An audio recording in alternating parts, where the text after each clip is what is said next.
What is up, everybody? JT Sports here, back to you guys with another episode of the JT Sports Podcast. On this episode, I'm here with some of my NFL Week 1 preseason takeaways, why I think Travis Jones and Isaiah Likely will be studs for the Baltimore Ravens, who currently is QB1 for the Steelers after their Week 1 preseason bout against the Seattle Seahawks, and lastly, is Romeo Doubs the new wide receiver 1 for the Green Bay Packers? If this is your first time listening to the JT Sports Podcast, welcome. I appreciate you for tuning in. Make sure that you follow me on all of my social media platforms. You can follow me on Twitter at JT Sports __ and on Instagram at JT Sports _. Lastly, if you haven't already, make sure that you are subscribed to my YouTube channel, which is JT Sports. You know, I am now starting to believe that whoever is working in the scouting department for the Baltimore Ravens has some psychic abilities or powers that we don't know about, because this franchise simply does not miss when it comes to finding talent in the NFL draft.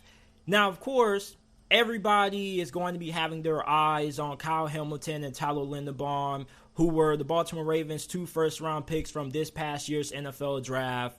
But Travis Jones and Isaiah Likely, the Ravens' 2 mid-round selections, are going to be absolute studs, because these 2 guys have been phenomenal so far throughout training camp for the Ravens up to this point, and they were outstanding in the Ravens' preseason win against the Tennessee Titans. Now, before you go down the comment section, you say, JT, you're overreacting to one preseason game.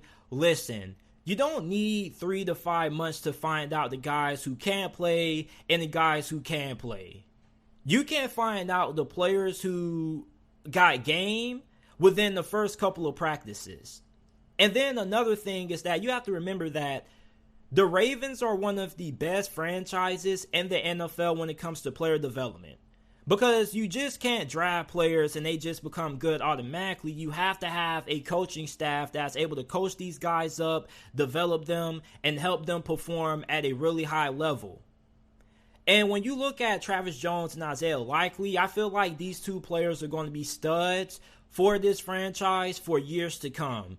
And both of them had significant playing time against the Tennessee Titans. I want to start off with tight end Isaiah Likely. He was a 4th-round pick out of Coastal Carolina. He has been really outstanding so far throughout training camp.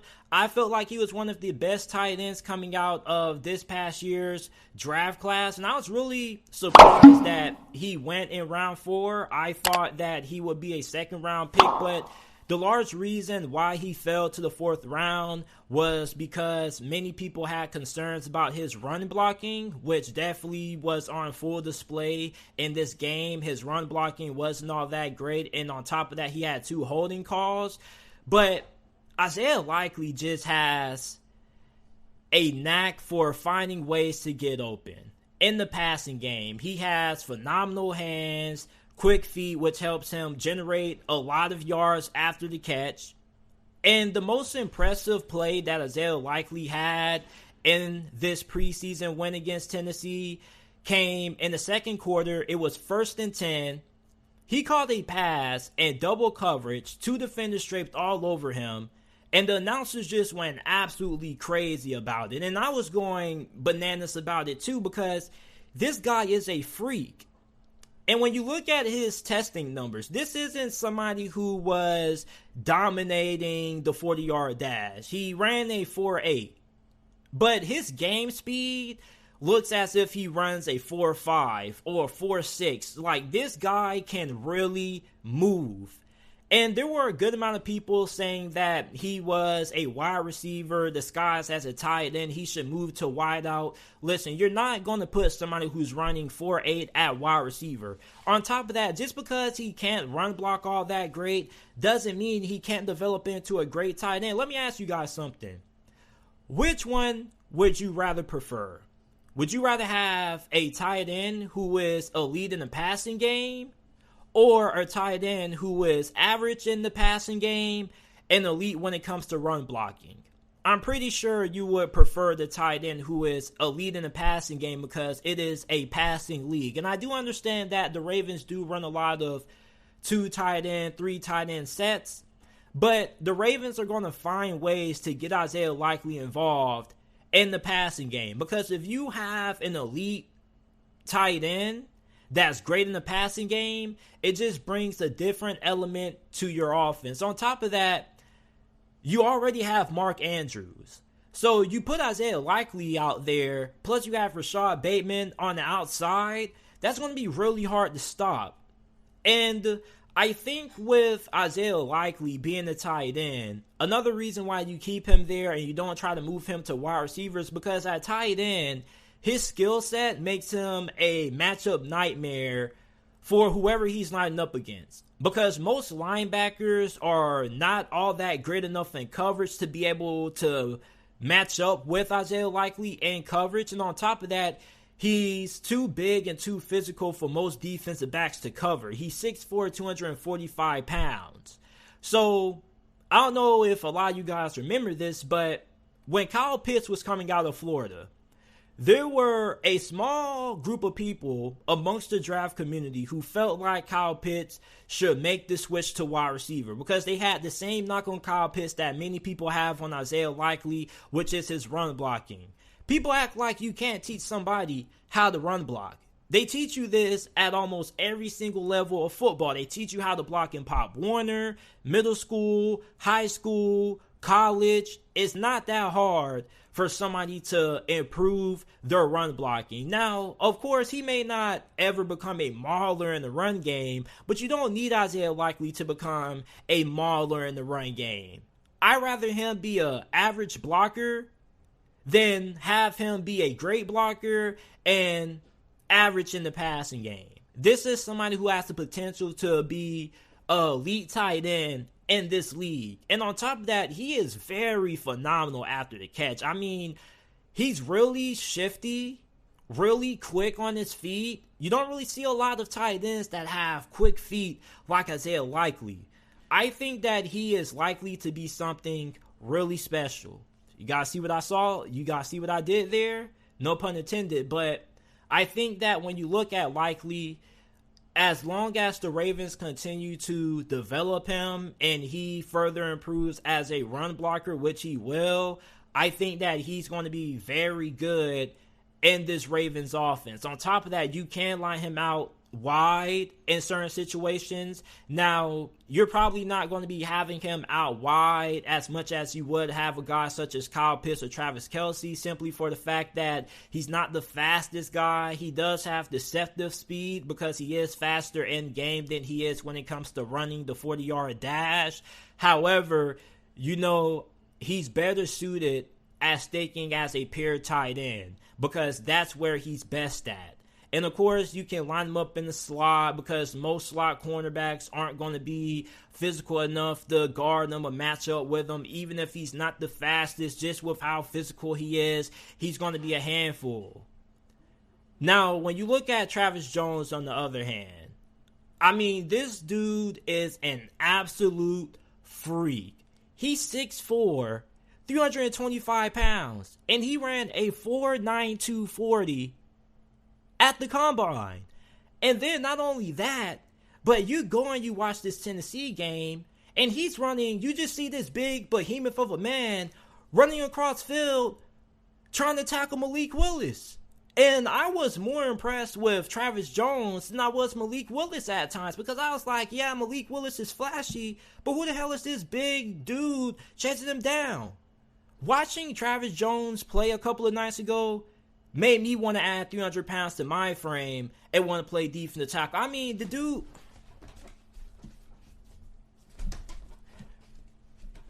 this dude was getting busy. I mean, it's just so fun to watch super athletic big man just get after it. And I mean, whoever the Tennessee Titans had matching up against him on their offensive line, they had no answer for him. I mean, he was doing whatever he wanted to. The dude was literally involved on almost every single play that was in the proximity. I was just so impressed with what I saw out of Travis Jones. And the announcers were too, because they kept talking about him. And during the broadcast, they said when they were talking with the coaches on the Ravens staff, they felt like they got another first-round pick in Travis Jones. Because, let's be honest, nobody was really watching UConn play. And I don't really think too many people know about UConn outside of their women's basketball team and their men's basketball team. Their football team hasn't been good since God knows when. So a lot of people overlooked how good Travis Jones was. And the good amount of draft websites out there had Travis Jones as a top 40, top 50 player going into the draft. So for Baltimore, you got somebody who's super talented, super athletic, and with proper coaching, this dude is going to end up maybe becoming one of the best interior defensive linemen in the league within the next 2 to 3 years. Now this season, he's most likely going to be a rotational piece on the Baltimore Ravens defensive line because they have a lot of depth and a lot of talent there. But this is somebody who is powerful. He is a freakish athlete. On top of that, he pretty much can do whatever he wants to do against Tennessee's offensive line. Like, whoever is in a position battle for any of the starting jobs on Tennessee's offensive line, you're going back, and if you're Mike Vrabel, you're looking at that film, you're saying, man, like, none of you guys could slow this big behemoth of a man down. Maybe we probably should have tried to draft him. Like, Tennessee's offensive line had no answers for Travis Jones. And a lot of Ravens fans have been asking me to make a video about Travis Jones, but I just really haven't had the time. But I definitely see why a lot of Ravens fans have been raving about Travis Jones over the last couple of months. And a lot of people are really excited about what Isaiah Likely is going to bring to this offense. You're getting a tight end who is going to be very good vertically when it comes to stretching the field. You have some really great studs in Travis Jones and Isaiah Likely. So after the Pittsburgh Steelers Week 1 preseason game against the Seattle Seahawks, who currently is quarterback one? Who is in the lead at the moment to be the starting quarterback for the Steelers? Because all three of these quarterbacks performed really well. And Mitchell Trubisky exceeded my expectations. And I'm going to be honest with you guys. For all of you guys who have been listening to the podcast for over the last couple of months, you guys would know that when the news first broke that the Steelers were signing Mitchell Trubisky, I was not happy. I said, oh my goodness, what are we doing? Are we really going to let Big Ben, one of the greatest quarterbacks in the history of the game, retire and then have his replacement be Mitchell Trubisky? But then, I was reading reports about how he performed in OTAs and minicamp. He was pretty good. And then so far throughout training camp up to this point, he's also been pretty good. But, I had to see it to believe it. I needed to see it in a live game. And Mitchell Trubisky was looking like Money Mitch out there. He went 4-7, 63 passing yards, had a nice touchdown to Gunnar Olszewski. And what impressed me the most was his athleticism. Mitchell Trubisky, believe it or not, is one of the most athletic quarterbacks in the NFL. Something that he's really good at is breaking out of sacks, rolling outside the pocket, and throwing on the run. And we saw that on full display in the few amount of snaps that he received. And I think it is fair to say that Mitchell Trubisky probably is quarterback one at the moment. I was really surprised with how well Mitchell Trubisky played. And for a lot of you guys out there, you're probably not surprised because you're probably going to say, well, JT, what do you expect? He was held back by the Chicago Bears with poor coaching. He went to Buffalo, was able to sit behind Josh Allen, somewhat get developed by Brian Daboll, and now he's going to a winning organization in Pittsburgh. So, of course, he's going to improve. On top of that, we have more weapons to work with, which I do understand. But at the same time, I didn't really give Mitchell Trubisky the fair benefit of a doubt. I didn't really give Mitchell Trubisky a chance. So, Mitchell Trubisky, if you're watching this, I apologize. You get what I'm saying? Like, you have my respect. The Baltimore Ravens may have Lamar Jackson, but we got Money Mitch. And Mitchell Trubisky can really move. And on top of that, I was really impressed with how calm he was inside of the pocket, even though, the play calling was vanilla because nobody is really running anything super complex in the preseason. So everything was pretty simplistic. You pretty much just want to see your quarterback go through his reads and his progressions. And that's something that Mitchell Trubisky did a very good job at least so far. So I was really impressed with how Mitchell Trubisky looked in this preseason win against the Seattle Seahawks. Now you have Mason Rudolph. 9 of 15, 93 passing yards and a touchdown. Believe it or not, Mason Rudolph also has had a pretty good camp. And it was kind of surprising to me because I was like, man, are you really telling me that Mason Rudolph has an opportunity to become quarterback one? Well, I now kind of understand why. He had a really nice throw to George Pickens on 3rd and 13, which ended up resulting in a touchdown. And a lot of people were going back and forth on which one was better, the throw or the catch. I mean, George Pickens has been going insane. He's been the talk of training camp, or pretty much the talk of the offseason for the Pittsburgh Steelers fan base. And when he made that grab, I said, oh my God. I got to draft you on all of my fantasy football teams. I promise to God, I have George Pickens on every single one of my fantasy football teams. This dude is on demon time. And the catch was absolutely phenomenal. I didn't even think he was going to be able to drive both feet in. And when they went to review it, I thought it was going to end up getting overturned. But I mean, this dude, George Pickens, is a monster. But at the same time, we got to give credit to Mason Rudolph on the throw. He put that throw right on the money. That probably is the most accurate pass that I have ever seen Mason Rudolph throw during his time with the Pittsburgh Steelers. Now, of course, we got the Mason Rudolph experience. He's still struggling with pocket awareness, and he still had some inaccurate passes. But for the most part, overall, he had a really good performance. I was really impressed with what I saw out of Mason Rudolph. But the man of the hour, Kenny Pickett, because that's what he was doing against the Seattle Seahawks defense. He came in and the dude just looked surgical. He went 13 of 15, 2 touchdowns for 95 passing yards. And listen, believe it or not, you can believe this if you want to, but the night before the game, I called up Kenny Pickett. I was on the phone with Kenny and I was like, listen, man, they currently got you listed as the 3rd string quarterback, but don't let that get you down, man, because at the end of the day, Big Ben was the 4th or 5th string quarterback going into the season when he was first drafted. Listen, you're going to go out there and you're going to ball. And when you ball, they're going to have no choice but to give you reps with the 2nd and 1st team. And when you look at Kenny Pickett, outside of Mitchell Trubisky, he was the 2nd most impressive quarterback. And I actually think that you can make a fair argument and say that Kenny Pickett deserves opportunity to get reps in the next preseason game with the starters or with the first team. Because if you can dominate the way Kenny Pickett did with the 3rd and 4th stringers, that's something that is really hard to do. I don't think a lot of people understand that when you're playing in a preseason, you're playing with a bunch of guys who most likely won't make it on the roster if you're running with the 3s. And then at the same time, you don't have the best offensive line. You're not going to have the greatest communication.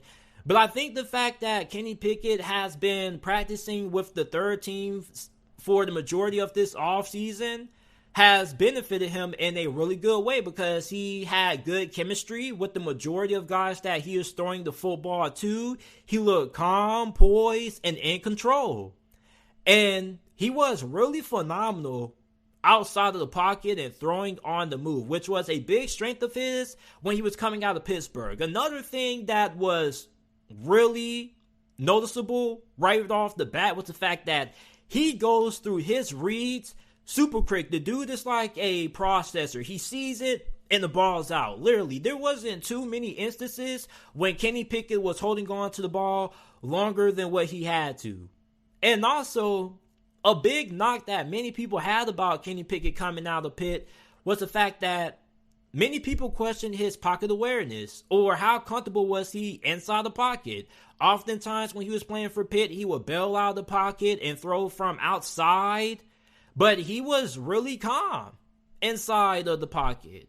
There wasn't really too many occasions where he bailed for no reason. And on top of that, he is way, way more athletic than what we have given him credit for. We knew he could move, but I didn't think he could move like this. And of course, he had the fake slide, which went viral and stuff like that. But it's a difference between being able to move on the college level and being able to move at the NFL level, because the game is going times 100% faster than what it was in college for Kenny Pickett. And it's not really that he's faster than what I kind of expected him to be, but he's more agile than what I expected. You see, he's not a burner, but he is really shifty. You know, he doesn't have Lamar or Kyler Murray kind of speed, but I do think that he has good enough speed to pick up some yards when you need him to on the ground. And he also has enough speed that he can extend plays and keep drives alive with his legs. However, he is really nimble. This dude is really, really shifty. And that's really what caught me off guard, because, I mean, he broke out of a sack.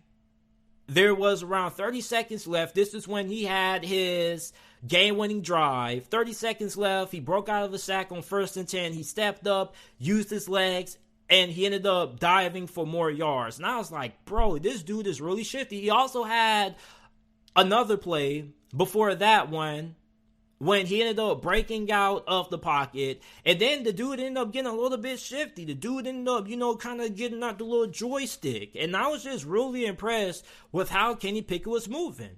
He looks way more faster and way more agile now than when he was playing for Pitt. So I'm really impressed with how Kenny Pickett performed in this preseason matchup against Seattle. And I'm still going to say that Mitchell Trubisky is the quarterback one, simply for the fact that out of all three quarterbacks, Mitchell Trubisky surprised me the most. I honestly thought that Trubisky was going to come out and he was going to struggle because, the offensive line wasn't all that great. But at the same time, despite the fact that the offensive line wasn't the best, Mitchell Trubisky was still making the most out of the opportunity, and that really is what impressed me the most. But I kind of think that it's 1A and 1B in a sense, because Trubisky caught me off guard with how well he played, but at the same time, you also have to give a lot of credit to Kenny Pickett, because the dude was balling out with 3rd and 4th stringers. As a matter of fact, if the NFL was giving out, or if they do give out Player of the Week awards, you got to give one out to Kenny Pickett. Because there aren't too many quarterbacks that are good playing with 3rd and 4th stringers. These are guys that you don't really know all that well. You don't really have a lot of great chemistry and timing with. And despite that, Kenny Pickett was putting on an absolute show. This dude was picking apart that Seattle Seahawks defense one by one. He was surgical. He was insanely accurate. I'm really hoping that Pittsburgh gives Kenny Pickett some legitimate reps with the first team. Let's see what Kenny Pickett can do. Stop saying that Kenny Pickett needs to sit a year. How do you know if he needs to sit a year if he doesn't get the opportunity to show what he can do with the ones? If Kenny Pickett can come out and dominate against first stringers, then I think that more than shows that he's more than ready of being able to start week 1. Now, if the Steelers want to play it safe and they don't want to rush him, that's a different argument. But if Kenny Pickett is able to go week 1, I don't see why you don't start Kenny Pickett. Now, at the same time, him not starting does somewhat benefit him in a sense, because he can learn more of the playbook, get a little bit more of a feel for the game. But at the same time, there's only so much you can learn from watching the game from the sidelines. Really, the best way to learn is by being in game. And I honestly feel like if you put Kenny Pickett out there, you're not setting him up to fail. I think that Kenny Pickett is going to progress throughout this preseason and continue to show us that he's good enough to start week 1 against Cincinnati if we want him to.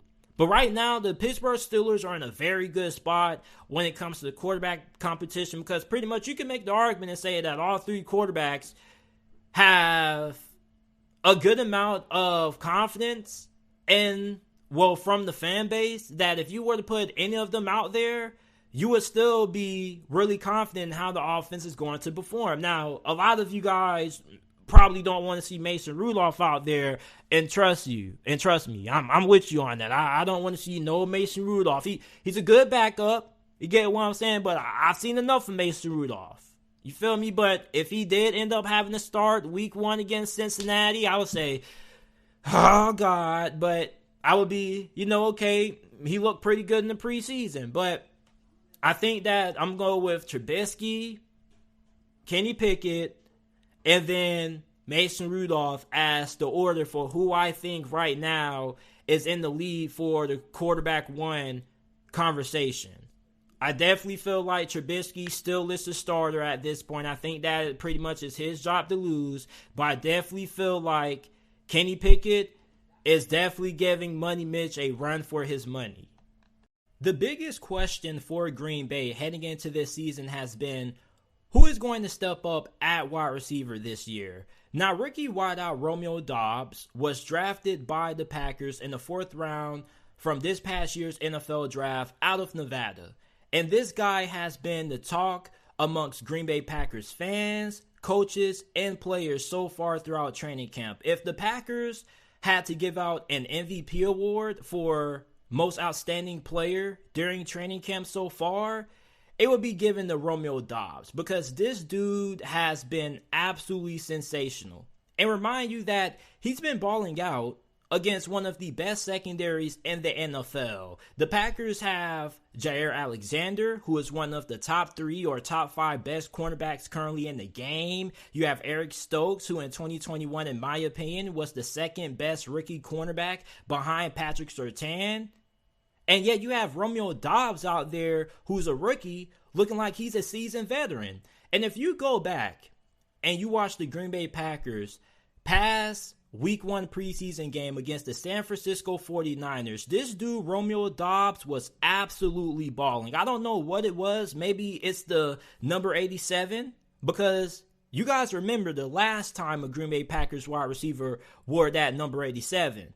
It was Jordy Nelson. And he is one of the best Green Bay Packers players of all time. I'm not saying he is the best. I'm saying he is one of the best. And Jordy Nelson had to be watching that preseason game and had to be grinning with a big smile on his face, saying, you know what?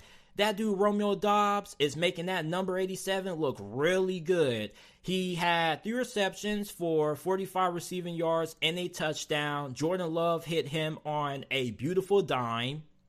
And he also had 7 targets. Now, when I was watching this preseason matchup and I saw Romeo Doubs making plays and getting all these targets, the first thing that came in my head was, bro, can the Green Bay Packers let somebody else get some shine? I literally thought that Romeo Doubs was going to end up having 12 targets by the time he came out the game, because Jordan Love was finding him often. And it seems as if at this point, you can say that he is the Green Bay Packers' most consistent wide receiver. Now, we still have yet to really see Christian Watson, who was the Packers' 1st round pick out of North Dakota State. He currently is dealing with an injury, but he is expected to return within the next couple of days. I still am really high on what Sammy Watkins can bring to this offense. Of course, we can't forget about Allen Lazard, who many Green Bay Packers fans feel is going to be in for a breakout season.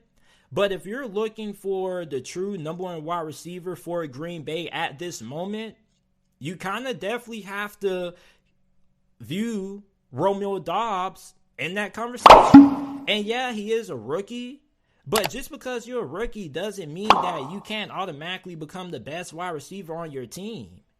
Because for Green Bay, they still have a lot of question marks when it comes to how productive that wide receiver room is going to be this season. So the fact that you have a young wideout in Romeo Doubs, who is absolutely putting on a show right now has to give you a lot of confidence as we rapidly approach the start of the 2022 NFL season.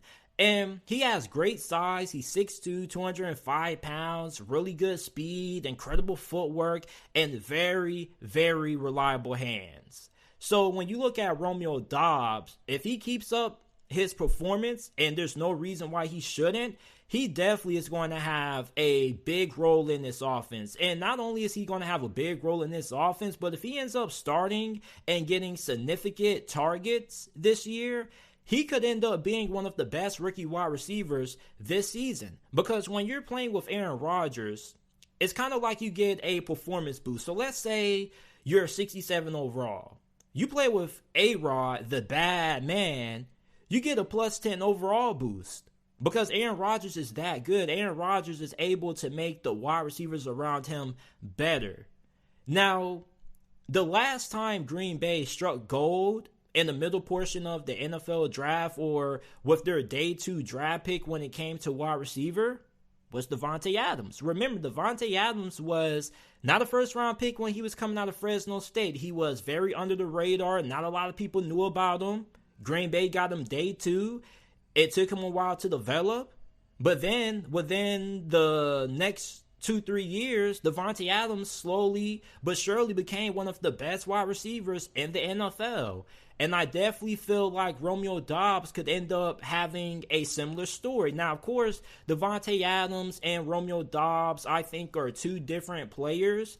However, I definitely feel like Romeo Doubs could have a way more successful and better rookie season compared to how productive Davante Adams was in his first year with Green Bay. Because with Aaron Rodgers, you kind of have no choice but to trust the young wideouts that you currently have. Because, yeah, you have veterans, but, I mean, at this point, the guy who's been making the most noise so far has been Romeo Doubs. And it begs you to ask the question, is Romeo Doubs currently in line to become the new wide receiver 1 for Green Bay? Because I definitely feel like we got to start having this conversation, because who else in training camp so far has been having the kind of production that Romeo Doubs has had? Think about it. We really haven't heard anything out of training camp when it comes to the Green Bay Packers wide receiver room outside of Romeo Doubs. So I think at this moment it's fair to at least label him as the second option in this passing game behind Allen Lazard. Now, me personally, I don't think that Allen Lazard is a true number 1. Okay, however, I am going to give him the benefit of the doubt. Green Bay is really high on him. So I think that when you look at the Green Bay Packers, okay, I definitely feel like Romeo Doubs is currently their best wide receiver at this moment. But you guys let me know how you guys feel about Romeo Doubs as we progress throughout the rest of training camp and preseason. Do you guys think that he's going to end up becoming the best wide receiver on Green Bay this year? Or do you guys think that, you know, his hype is going to start to die down once we get into the regular season? Because, you know, there are a lot of instances where we hear about players having phenomenal preseasons and phenomenal performances throughout training camp, and then the regular season comes around and they just go ghost, they disappear, they're MIA, nobody hears from them ever again. But let me know what you guys think down in the comment section down below. I appreciate you guys for listening to this episode of the JT Sports Podcast. Remember that every video that's uploaded on the channel is available in audio format on every single podcasting platform. Apple Podcasts, Spotify Podcasts, Amazon, wherever you get your podcast from, the JT Sports Podcast is available.